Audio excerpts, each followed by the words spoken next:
কি স্কিল শেখা উচিত 2025 সালের জন্য যেন আপনি মাসে $1000 থেকে $5000 পর্যন্ত আয় করতে পারেন?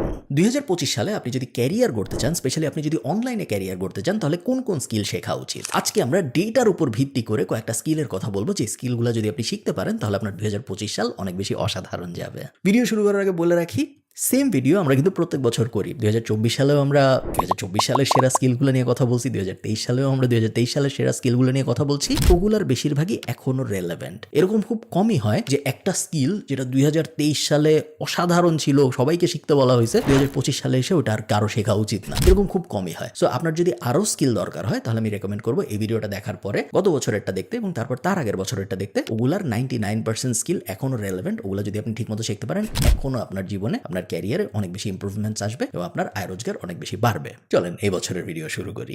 1 number skill AI and machine learning. আপনারা এটা জানেন, এখানে কোনো সারপ্রাইজ নাই। যত র্যাঙ্কিং হয়েছে 2024 এবং 2025 এখন পর্যন্ত, প্রত্যেকটা র্যাঙ্কিং এ, পুরো দুনিয়া যত র্যাঙ্কিং হয়েছে প্রত্যেকটা র্যাঙ্কিং এ দেখা গেছে এআই এবং মেশিন লার্নিং এক্সপার্টদের চাহিদা আকাশ ছুঁয়ে যাচ্ছে। মানুষ পাগলের মতো এআই ইঞ্জিনিয়ার্স খুঁজতেছে, মানুষ পাগলের মতো এমএল এক্সপার্ট খুঁজতেছে। এবং যদি আপনি এআই বা মেশিন লার্নিং এর জগতে এখন ঢোকেন, পারফেক্ট টাইম ন্যাশনাল মার্কেটে অথবা ইন্টারন্যাশনাল মার্কেটে খুব ইজিলি বছরে 1 লাখ, বছরে 1.5 লাখ ইউরোর, একটা ইউরো বলতেছি কারণ আমি ইউরোপের মার্কেটের কথা বেশি জানি, আমেরিকান মার্কেটের দিকে আপনি গেলে রিমোট জব $1.5 লাখ বেতন পাচ্ছে, এরকম মানুষ কিন্তু বাংলাদেশে আছে। প্যাসিভ জার্নালের ভিতরে আমাদের নিজেদের মেম্বার্সরাই আছে, এই কারণে আমি খুব ভালো মতো জানি। এবং আপনার দ্বারাও এই জিনিস সম্ভব। আপনি যদি এআই বা এমএল এর দুনিয়া যাইতে চান তাহলে দুইটা অ্যাঙ্গেলে আপনি আর্টিফিশিয়াল ইন্টেলিজেন্সকে অ্যাটাক করতে পারেন। 1 নাম্বার অ্যাঙ্গেল হলো সফটওয়্যার অ্যাঙ্গেল, কোডিং অ্যাঙ্গেল, এবং 2 নাম্বার অ্যাঙ্গেল হলো সফট স্কিল অ্যাঙ্গেল বা মার্কেটিং অ্যাঙ্গেল। মনে করেন আপনি ঠিক করলেন আপনি ইঞ্জিনিয়ার হবেন, সো এআই ইঞ্জিনিয়ার বা এআই কোডার, এই ধরনের একটা ক্যারিয়ারের দিকে আপনি যাবেন। সেই ক্ষেত্রে আপনার যে লার্নিং পাথ, আপনার যাদের শিখতে হবে, তা কিন্তু পুরোপুরি আলাদা। পরের আমি যেটা ব্যাখ্যা করবো ওইটার থেকে।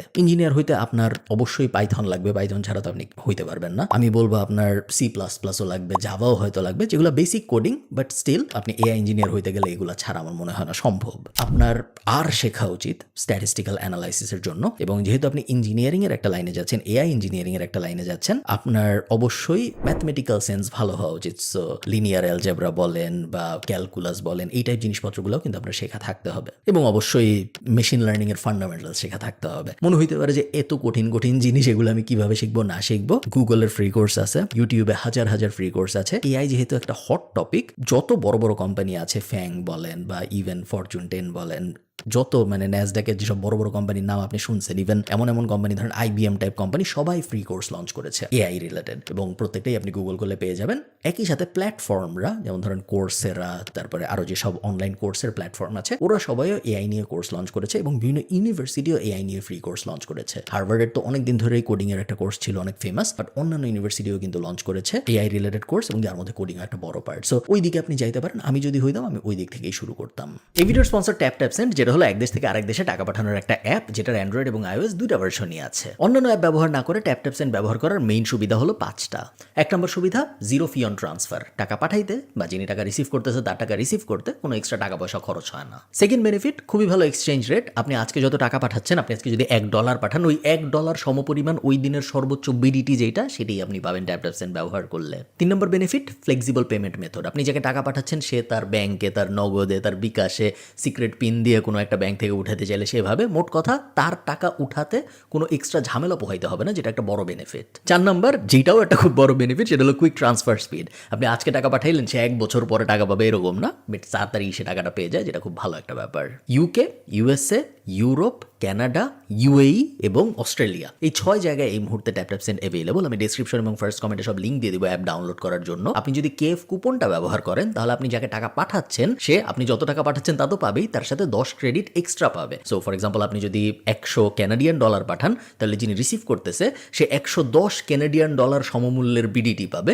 $100 সমমূল্যের বিডিটি না পেয়ে। কিন্তু আপনি যদি দিরহাম পাঠান, শুধুমাত্র দিরহামের জন্য হিসাবটা আলাদা। দিরহামের ক্ষেত্রে আপনি যাকে 100 দিরহাম পাঠাইতেছেন, সে 100 দিরহামের জায়গায় 150 দিরহাম পাবে। বিস্তারিত সবকিছু ডেসক্রিপশনে দেওয়া থাকবে, চলেন ভিডিওতে ফেরত যাই। আপনি যদি মার্কেটিং এর অ্যাঙ্গেলে যেতে চান, যে আমি এআই ইন্ডাস্ট্রিতে থাকবো বাট আমি সফটওয়্যার ডেভের অ্যাঙ্গেলে যাব না, আমি মার্কেটিং এর অ্যাঙ্গেলে যাব, সেই ক্ষেত্রে আমি বলবো AI agent is the hot space. কিভাবে একটা এআই এজেন্ট বানানো যায়, কিভাবে অটোমেট করা যায় বিভিন্ন ম্যানুয়াল অ্যাক্টিভিটি বিভিন্ন কোম্পানির, এবং যেহেতু দুনিয়ায় কোটি কোটি কোম্পানি, এবং যেহেতু এই কোটি কোটি কোম্পানির হাজারো কোটি রকম সার্ভিসেস, যেহেতু তাদের প্রসেসও কোটি কোটি রকম, সো এআই এজেন্ট বা এআই অটোমেশনের চাহিদাও কোটি কোটি রকম। আমি আমার কোম্পানিতে যেভাবে কাজকর্ম করি, আমার কোম্পানিতে আমি শিওর 10 জায়গায় এআই দিয়ে অটোমেট করা সম্ভব। বড় বড় কোম্পানি যেগুলো, ওগুলায় 100 জায়গায় সম্ভব, 1000 জায়গায় সম্ভব, 1 লাখ জায়গায় সম্ভব। এই সব নিয়ে কিন্তু কাজকর্ম হচ্ছে। সো এআই অটোমেশন এবং এআই এজেন্ট স্পেস একটা বড় স্পেস। আপনারা অলরেডি জানেন যারা জিপিটি এক্সপার্ট তাদের বেশ চাহিদা, প্রম্পট ইঞ্জিনিয়ারিং যারা ভালো করতে পারে, এবং ইন্ডিভিজুয়াল টুল এক্সপার্ট এআই স্পেসের, chat GPT expert, mid journey expert, তারপরে 11 ল্যাবস এক্সপার্ট,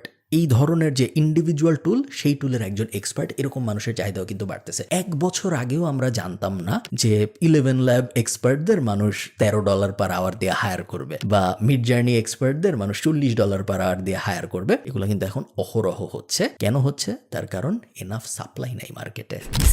সেকেন্ডটা রিলেটেড, আবার একই সাথে নন রিলেটেডও। সেকেন্ডে আমি রেখেছি ডেটা সায়েন্স এবং ডেটা অ্যানালিটিক্সকে। এটা রাখার কারণ আছে, চেগ একটা রিপোর্ট করেছে, যেখানে চেগ বলেছে যে 2025 সালে হাইয়েস্ট আর্নিং পোটেনশিয়াল যে স্কিলগুলার আছে তার মধ্যে ডেটা অ্যানালিটিক্স অন্যতম। আমার মনে আছে যখন আমি ব্যাচেলর করতেছি এবং যখন মাস্টার্স করতেছি 2017-18 এই পিরিয়ডটা, সো মেইনলি মাস্টার্সের পিরিয়ডটায় বিগ ডেটা নিয়ে অনেক কথাবার্তা শুরু হয়, যে বিগ ডেটা কিভাবে মডিফাই করা হবে, বিগ ডেটা নিয়ে কিভাবে কাজকর্ম করা হবে, বিগ ডেটা অপটিমাইজেশনের জন্য কি কি সলিউশনস আছে মার্কেটে, ওই সলিউশনসগুলোর ব্যাপারে এক্সপার্টদের কিরকম চাহিদা পাবে, এগুলো নিয়ে অনেক কথাবার্তা হইতো ওই সময়। তারপরে 2-1 বছর কিন্তু এগুলো নিয়ে অত কথাবার্তা হয় নাই। এখন আবার দেখা যাচ্ছে এত ডেটা মার্কেটে এবং এত রকমের ডেটা মার্কেটে যে বিগ ডেটার চাহিদা আবার বাড়তেছে, ডেটা অ্যানালিটিক্সের চাহিদা আবার বাড়তেছে, এবং মনে হচ্ছে না এই বাড়া কখনো আর থামবে। এগেইন আপনি যদি ডেটা সায়েন্সের ভিতরে যাইতে চান, আপনার আবারও প্রোগ্রামিং ল্যাঙ্গুয়েজ লাগবে, যেগুলো আমি বললাম একটু আগে এআই এর জন্য। প্রায় সিমিলার সব স্কিল আপনার ডেটা সায়েন্সের ক্ষেত্রে গেলেও লাগবে। একই সাথে কিছু অ্যাডিশনাল স্কিল আপনার লাগবে বলে আমার মনে হয়, যদিও আমি ডেটা সায়েন্স ব্যাকগ্রাউন্ডের না, বাট আমার ক্ষুদ্র জ্ঞান থেকে আমার মনে হয় আপনার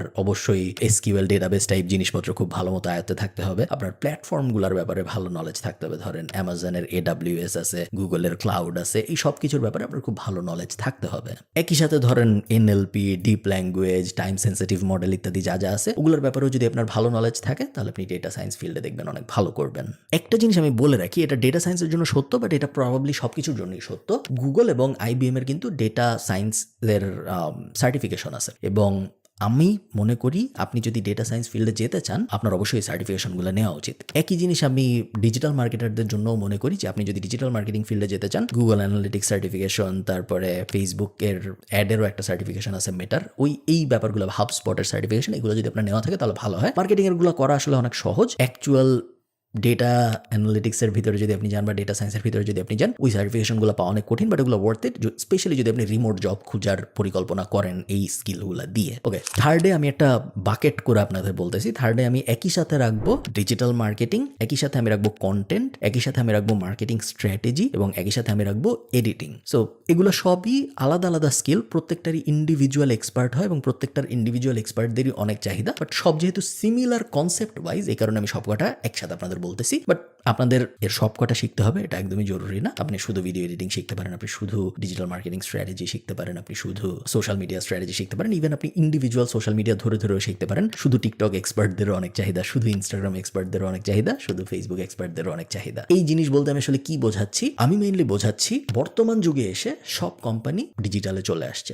ডিজিটালে স্পেন্ড প্রতি বছর আগের বছরের থেকে বাড়ছে। আমি যখন ব্যাচেলর শেষ করি 2016 সালে, তখন যদি আমাকে কেউ বলতো যে ডিজিটাল মার্কেটিংয়ে বাংলাদেশের প্রত্যেকটা কোম্পানি হায়ার করা শুরু করবে আগামী 5 বছরের মধ্যে, আমি তাকে পাগল ভাবতাম। আমি নিজে ডিজিটাল মার্কেটিংয়ে মাস্টার্স করছি আয়ারল্যান্ডে, তারপরেও আমি মানুষকে পাগল ভাবতাম যদি আমাকে কেউ এটা বলতো, কারণ বাংলাদেশ যত র্যাপিডলি ডিজিটাল পেনিট্রেশন হইছে, তত র্যাপিডলি হবে আমি আশা করি নেই। কোভিড না থাকলে হয়তো হইতো না, সত্যি, বাট তারপরেও এটা আমার আশার থেকে অনেক বেশি হয়েছে। প্রত্যেকটা কোম্পানি, একদম প্রত্যেকটা কোম্পানির এখন ডিজিটালে মানুষ আছে। আর কিছু না থাকুক, ফেসবুক পেজ ম্যানেজ করতে মানুষ আছে। প্রত্যেকটা কোম্পানি কন্টেন্ট মডারেটর চায়, প্রত্যেকটা কোম্পানি চায় এমন একজন যে তাদের কাছে স্ট্র্যাটেজি নিয়ে আসবে এবং তাদেরকে বলবে যে হ্যাঁ, আমি এই জিনিসগুলো করে আপনার ভিজিবিলিটি বাড়াবো ডিজিটাল স্পেসে। এরকম মানুষ খুঁজতেছে সবাই, বাট এরকম মানুষ কেউ পাচ্ছে না। এটা একটা অ্যাঙ্গেল। ভিডিও এডিটর মানুষ পাগলের মতো খুঁজতেছে, কারণ প্রত্যেক কোম্পানি ভিডিওতে যাচ্ছে, ভিডিও এডিটর পাওয়া যাচ্ছে না। আমি নিজে সাক্ষী, আমি নিজে খুঁজতেছি অনেকদিন ধরে, এবং আমিও পাই না তা না, আমি পাই, বাট ভালো কোয়ালিটির পাই না। এবং ভালো কোয়ালিটির যারা কেন পাই না আমি বলি, তার কারণ ভালো কোয়ালিটির যারা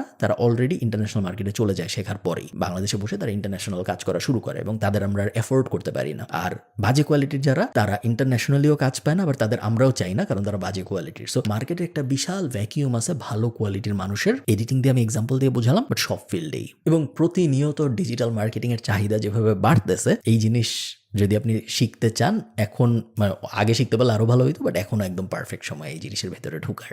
ফোর্বস একটা আর্টিকেল পাবলিশ করছে, যে আর্টিকেলে ওরা বলছে যে 3টা জিনিস যদি আপনি করতে পারেন তাহলে আপনার ইনকাম এই বছর ডাবল হয়ে যাবে। এই 3টা জিনিস আমি কুইকলি আপনাদের বলতে চাই, কারণ এই 3টা জিনিস একটু থিওরিটিক্যাল, বাট আপনাদের কাজে আসবে বলে আমি বিশ্বাস করি। 1 নম্বর হলো কাস্টমার সেন্ট্রিক ফোকাস। মেইনলি ওরা যেটা বোঝাতে চাইছে সেটা হলো নিজে নিজে চিন্তা ভাবনা না করে, নিজে নিজে হাইপোথিসিস দাঁড় করানোর চেষ্টা না করে, কাস্টমারের কাছ থেকে বোঝার চেষ্টা করা উনি কি চায়। আমি যেন এরকম ভেবে না নিই যে কাস্টমারের লাল গেঞ্জি দরকার, কাস্টমারকে জিজ্ঞেস করে জানার চেষ্টা করতে হবে যে ওনার লাল গেঞ্জি দরকার। আমি খুব সহজ করে বোঝানোর চেষ্টা করলাম, আপনারা অ্যাকচুয়াল আর্টিকেলটা পড়লে হয়তো আরো ডিটেল জানতে পারবেন। সেকেন্ড, ওরা যে জিনিসে ফোকাস করতে বলছে সেটা হলো এআই পাওয়ার্ড মার্কেটিং শেখার ব্যাপারে। মার্কেটিংকে কিভাবে এআই এনাবল করতে হয়, কিভাবে স্পিডও বাড়াইতে হয়, ক্রিয়েটিভিটিও বাড়াইতে হয় এআই ব্যবহার করে, সেটার উপরে গুরুত্ব দিতে বলেছে ফোর্বস। এবং থার্ড হলো রিসোর্সফুলনেস। আমরা দেখেছি যে 2022 শেষ হওয়ার পরে কিন্তু স্টার্টআপের একটা ড্রাই ফেজ শুরু হয়েছে। আপনারা যারা স্টার্টআপ কালচারের সাথে একটু ওয়াকিবহাল তারা হয়তো জানেন যে ফান্ডিং মোটামুটি বন্ধ হয়ে গেছে। বাংলাদেশেও হয়েছে অনেকাংশে, বাট ইন্টারন্যাশনালি অ্যাকচুয়ালি হয়েছে। সো এই রকম একটা সিচুয়েশনে রিসোর্সফুলনেস খুব ইম্পর্টেন্ট। অনেক কোম্পানি আছে যারা প্রফিটেবল থাকতো না, তারা গ্রোথে ফোকাস করতো, তারা প্রফিটেবল হইতে বাধ্য হয়েছে, কারণ নাহলে তাদের কোম্পানি ব্যাংক্রাপ্ট হয়ে যেত। সো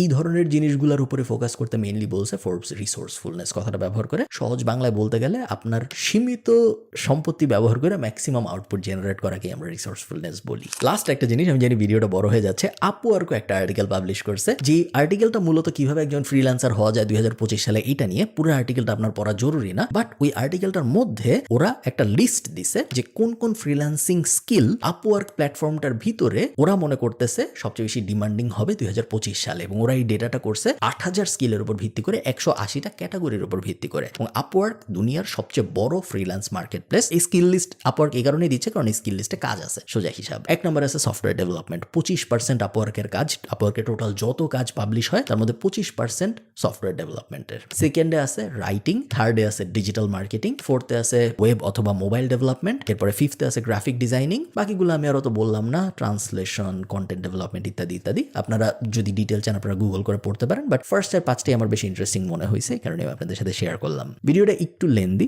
ভিডিওটা একটু তাত্ত্বিক, বাট আমি শিওর আপনাদের অনেক বেশি হেল্প হবে। এইরকম জিনিসপত্র যদি আমাকে কেউ বলতো যখন আমি আমার ক্যারিয়ার শুরু করতেছিলাম, আমার হয়তো অনেক হেল্প হইতো। আরো কয়েকটা জিনিস আমি আপনাদের বলে দিই। কোনো একটা কিছু শিখবেন, এটা যখন আপনি ডিসাইড করে ফেলছেন কিভাবে শিখবেন, এটা নিয়ে আমার একটা ভিডিও আছে। ওই ভিডিওটা যদি আপনি দেখেন আপনাদের হেল্প হবে। এবং গত 2 বছর আমি যেটা ভিডিও শুরুতে বলেছিলাম, গত 2 বছর আমি সিমিলার ভিডিও অন্যান্য স্কিল নিয়েও পাবলিশ করেছি। ওগুলো যদি আপনি দেখেন, ওগুলোর অনেক কিছু আপনারা দেখবেন এখন আরো অনেক বেশি রেলেভেন্ট। যেমন 4 বছর আগে যখন আমি মানুষকে বলছি যে ভিডিও এডিটিং এ ফোকাস করো, ভিডিও এডিটিং শিখো, তখন মানুষ আমাকে অনেকে হাবিজাবি বলতো। ইভেন একটু বইয়ের অফ টপিক হয়ে যাচ্ছে, মানে ভিডিওর, আমি একটা বই লিখছিলাম 2019 সালে, কোভিডের অনেক অনেক আগে। ওই বইয়ের ভিতরে আমি বলছিলাম, বইটা আমি অত রেকমেন্ড করি না, বইটার নাম এখান থেকে শুরু। বইটা এখন আর রেলেভেন্ট না, মার্কেটিং এর বই তো। সো যা যা বলছিলাম সবকিছু এখন আউটডেটেড হয়ে গেছে। সো বই কেনার দরকার নেই। বইয়ের ভিতরে আমি আপনাদের বলছিলাম 2019 সালে যারা পড়ছিলেন তাদের মনে আছে যে পডকাস্ট খুব বড় একটা ব্যাপার হবে, এবং আমি সবাইকে বলছিলাম যে পডকাস্টে ফোকাস করতে। 2019 সালে বলছিলাম, 2024 সালে এসে সত্য হয়েছে। আমি কোনো ভবিষ্যৎ বক্তা না, আমি যা যা বলতেছি তা সত্য হবে তা না, আমি জাস্ট ডেটার উপর ভিত্তি করে আপনাদের বলতেছি। এবং জাস্ট এই কাহিনীটা আমি তাদের ইন্সপাইরেশন দিতে বললাম যে